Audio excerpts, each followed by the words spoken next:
Olá, amigos. O portal AgroDBO e a revista AgroDBO têm o prazer de receber a visita aqui no estúdio DBO do ex-ministro da Agricultura, Alisson Paulinelli. Engenheiro agrônomo, professor na gloriosa UFLA, né? Produtor rural, né? Presidente da Abramilho. Como é que vai, na sua visão, do que se pratica hoje de agricultura comercial no Brasil? Estamos fazendo muita coisa errada ou muita coisa certa nesse Brasil? Olha, acho que fazemos certo ou errado. Em primeiro lugar, o Brasil precisa de aprender com si mesmo. O Brasil teve instrumentos, usou esses instrumentos de forma muito racional, chegou a ser exemplo em determinado momento para outros países em desenvolvimento. Agora, o país teve a sorte de não errar quando decidiu confiar na inteligência de sua juventude. Eu sempre chamo atenção sobre isto, homenageando as nossas universidades, especialmente aquelas voltadas para as ciências agrárias. Elas foram as primeiras a fazer a revolução educacional no Brasil. Seus professores, quando nem se pensava nisso, já eram em tempo integral, dedicando as suas atividades ao ensino, à pesquisa e à extensão rural. O Land Grant College americano, que nós não tivemos nenhuma vergonha de copiar. Ao fazer isso, as suas equipes, os seus formados, saíram com muito mais visão da realidade e começaram a ver que nós errávamos, como país tropical, de querer copiar a tecnologia das regiões temperadas. Você pode confiar que você copia a química, a mecânica, você copia uma porção de coisa, mas a biológica não. E precisávamos desenvolver isso aqui. Seria essa a razão para o crescimento do agro brasileiro, né? Não tenho dúvida. Se tomou a decisão de confiar nessa juventude. Criou-se uma Embrapa, estimularam-se as universidades, especialmente aquelas especializadas nas ciências agrárias, desenvolveram-se as instituições estaduais de pesquisa, formou-se um grupo muito coeso, num sistema cooperativo, que suplantava as carências do Brasil. E a carência naquela época não era de dinheiro, não. A carência era de gente. Quando tivemos, em 1974, de contratar 1.000 profissionais para a Embrapa, e eu caí do cavalo, vinha da universidade, achava que abriria um concurso. Apareceu meia dúzia. Não, pior do que isso. Apareceu um concurso em que eu esperava mais de 500 com pós-graduação, 53. 3 estrangeiros, 1 naturalizado e 49 brasileiros.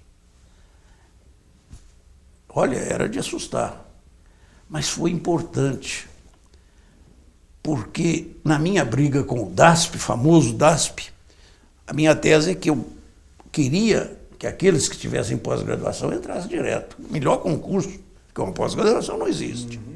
E os outros iriam se preparar. Tivemos de arrumar recursos para fazer isso. Tivemos uma ajuda do Banco Internacional, fabulosa, 200 milhões de dólares. Pegamos o Eliseu Andrade Alves, que é o nosso professor, é o nosso mestre, que organizou todo esse processo, e nós mandamos 1.530 técnicos para fora. Mas não foram fazer curso de pós-graduação. Eles foram lá para conhecer a ciência no mais alto grau. Agora, com a responsabilidade, tecnologia aqui no bioma brasileiro. os resultados, as inovações é para cá, não é para lá, não. Funcionou. É impressionante que em 20 anos a gente tenha dado esse salto tão grande como deu. Só há um fato. O bioma mais beneficiado nisso aí foi o do Cerrado. Inicialmente. Mas e os outros biomas? E o próprio Cerrado, conhecemos eles o suficiente? Não. Eu costumo dizer, o Cerrado é uma caixa de segredos. Vocês já ouviram falar na caixa, a famosa caixa de segredo. Você recebe a caixa, abre, tem o primeiro presente, Tem outra caixa. mas tem outra caixa para vir. Quando você abre aquela segunda, é um presente mais valioso, que lhe encanta, mas tem a terceira, a quarta. Nós estamos abrindo a segunda caixa agora. Ministro, por falar nisso, eu voltei a semana passada de Cuiabá e lá eu ouvi, num seminário promovido pela AproSoja e tal, produtores e técnicos e pesquisadores também, e eu selecionei uma frase aqui para repercutir com o senhor. Estamos numa encruzilhada.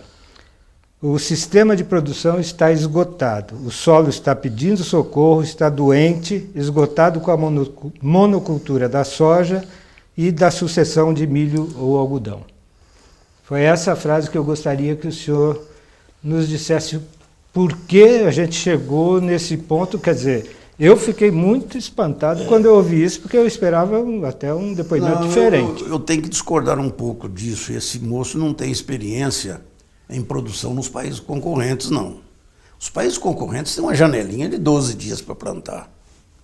Se ele plantar fora disso, ele sabe de antemão que corre o risco de pegar um veranico. E se plantar depois, ele sabe que a neve vai atrapalhar ele a colher. Essa é a principal faixa diferencial que nós temos. Nós temos 12 meses no ano. E aí, eu gostaria de dizer que temos alguns problemas a serem resolvidos porque as nossas pesquisas estão ainda em evolução. Nós temos 20 e poucos anos de pesquisa evolutiva e você ainda tem muito o que fazer. Nós ainda estamos usando a tradicional tecnologia de clima temperado. Eu hoje citei o caso do fósforo. O fósforo é um dos minerais mais necessários à planta, que lá no clima temperado tem que ser usado naqueles espaços dos 12 dias em que a planta vai retirar tudo que ela precisa para dar sua explosão biológica. Por isso eles pegam o fósforo concentrado, moem a 200 mechas, tratam com ácido sulfúrico, fazem um ácido fosfórico, fazem o DAP e o MAP, fazem o fertilizante e jogam esse fertilizante com a maior solubilidade possível. Aqui, nós não precisamos fazer isso. Está demonstrado que onde exista uma biotecnologia permanente como a nossa, ela não se interrompe porque não tem frio. Você é capaz de atacar esse fósforo, essa rocha fosfática, com ácido úmico, com outros que formam na biologia do solo e liberá-lo. Só que você tem que jogar 3 anos antes. Essa é uma evolução que nós precisamos de ter. E outra coisa, ainda muita coisa a ser respondida nessa faixa. Por exemplo, essa dobradinha soja e milho foi uma bênção divina para nós, países tropicais. Mas cabe uma cultura de inverno ainda. Ainda cabe uma cultura de inverno, ou então outro milho. Não podemos plantar soja por causa do período que nós temos de... É que a partir da rotação soja-milho, partiu-se para exageros, por exemplo, soja-soja. Não, soja não pode... Com isso nós temos, como comentamos antes de iniciar a entrevista, nós temos uso inadequado não apenas de fertilização do solo, de manejo do solo, de falta de matéria orgânica, de insetos resistentes, ervas daninhas resistentes, quer dizer, o que ele está colocando da frase desse sujeito no Mato Grosso, que os solos estão esgotados ou que estamos com problemas muito sérios, quer dizer, de compactação de solo. Enfim, e outra coisa, ministro, que ele colocou é o seguinte, Antigamente, há 10 anos atrás, ele fazia uma pulverização e a produtividade dele era 50 sacos por hectare. Hoje ele faz 10, 15 pulverizações e a produtividade continua em 50 sacas por hectare. Mesmo com sementes melhoradas. Ou seja, o custo dele está aumentando muito e não está tendo um retorno compatível com o investimento. Seria essa a equação. Eu acho que esse moço precisa de voltar um pouco mais às origens da pesquisa e ver o que nós estamos falando aí, muito importante, que são os combates integrados a pragas, a ervas daninhas. Hoje não se fala mais de controlar um determinado inseto, uma determinada praga, só com produto químico. O chamado tratamento integrado é o mais racional. Hoje não se faz, não se deve fazer uso intensivo do solo sem que você tenha certeza de que esse solo não esteja sendo compactado.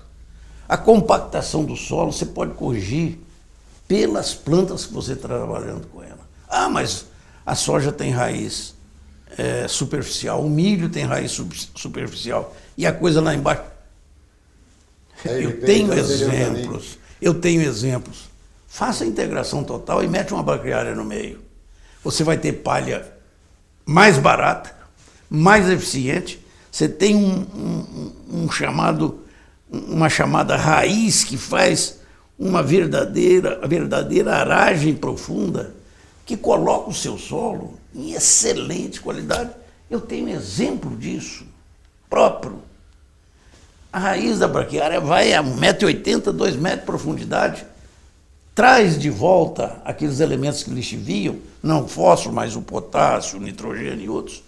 E outra coisa, traz tudo para a superfície e aumenta a matéria orgânica. Aumentando a matéria orgânica no cerrado, você começa a corrigir. Ele mantém mais água. A acidez, você precisa de ter, inclusive, um tratamento adequado de calcário. Você melhora muito as condições de resistência.